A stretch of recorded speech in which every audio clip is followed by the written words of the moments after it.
Vote যত এগিয়ে আসছে ততই বাড়ছে রাজনৈতিক উত্তাপ। কেশপুর একদা এক সময় ছিল রাজনৈতিক সংঘর্ষের শীর্ষে। যখন নির্বাচন হয় প্রথমেই নাম আসে কেশপুরের। এই কেশপুর বিভিন্নবার উত্তপ্ত হয়েছে বিভিন্ন কারণে। কখনো মাওবাদী সময়কাল উত্তপ্ত হয়েছে, আবার কখনো নির্বাচন এলেই তা উত্তপ্ত হয়ে ওঠে রাজনৈতিক সংঘর্ষে। তবে এবারে খুব শান্তিপূর্ণ নির্বাচন করতে মরিয়া প্রশাসন। কেন্দ্রীয় নির্বাচন কমিশন একযোগে তারা কাজ করছেন এবং আজ সকালে কেন্দ্রীয় বাহিনীর জওয়ানদের নিয়ে পুলিশ সুপার এবং জেলাশাসক তিনি রুটমার্চ করেন কেশপুর বাজারে। সঙ্গে ছিল সাঁজোয়া গাড়ি। এই সাঁজোয়া গাড়ি নিয়ে প্রথমে কেশপুর বাজারে টহল দেন এবং তার সঙ্গে সঙ্গে এসপি পাপিয়া সুলতানা তিনি কথা বলেন সাধারণ মানুষের সঙ্গে।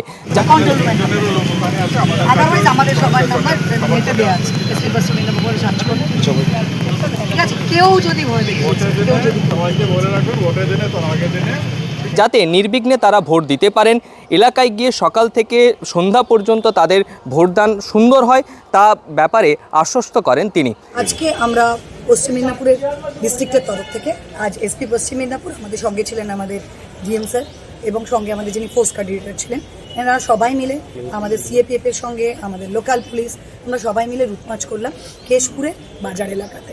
তার কারণ আমাদের সবার মনে যে ভয় আছে যে কেশপুরে অশান্তি হতে পারে ভোটের সময়, সেই ভয় যাতে না থাকে প্রত্যেকটা মানুষের কাছে এই বার্তা পৌঁছে দেওয়ার জন্য যে পুলিশ সিএপিএফ সবসময় এটা এনশিওর করার জন্য সঙ্গে আছে যে এখানে এবারে যে ইসিআইয়ের ম্যান্ডেট আছে ভায়োলেন্স ফ্রি ফিয়ারলেস ভোট হবে, যেখানে কোথাও কোনো ইন্টিমিডেশন থাকবে না, কোথাও কোনো ইনফ্লুয়েন্স থাকবে না, ছাপ্পা কোনো বুথজামিং সোর্সজামিং কিচ্ছু হবে না। প্রত্যেকটা পার্সন প্রত্যেকটা কর্নার থেকে পশ্চিম মেদিনীপুরের সবার জন্য বলার প্রত্যেকটা কর্নারের প্রত্যেকটা বৈধ ভোটার তার ভোটটা ভয়হীনভাবে হিংসার আড়াল থেকে বেরিয়ে সাহসের সঙ্গে তার ভোটটা কাস্ট করবে।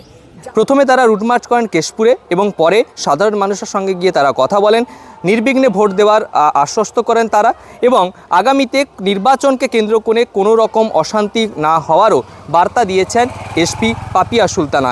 তবে দেখার নির্বাচনকে কেন্দ্র করে আবারও উত্তপ্ত হয় কিনা কেশপুর, তা কতটা মোকাবিলা করতে প্রস্তুত থাকে প্রশাসন তাই এখন দেখার। পশ্চিম মেদিনীপুর থেকে রঞ্জন চন্দ্রের রিপোর্ট, লোকাল 18 বাংলা। আপনাদের সঙ্গে আছে, মনে রাখবেন আপনার ভোট আপনার অধিকার। ধন্যবাদ।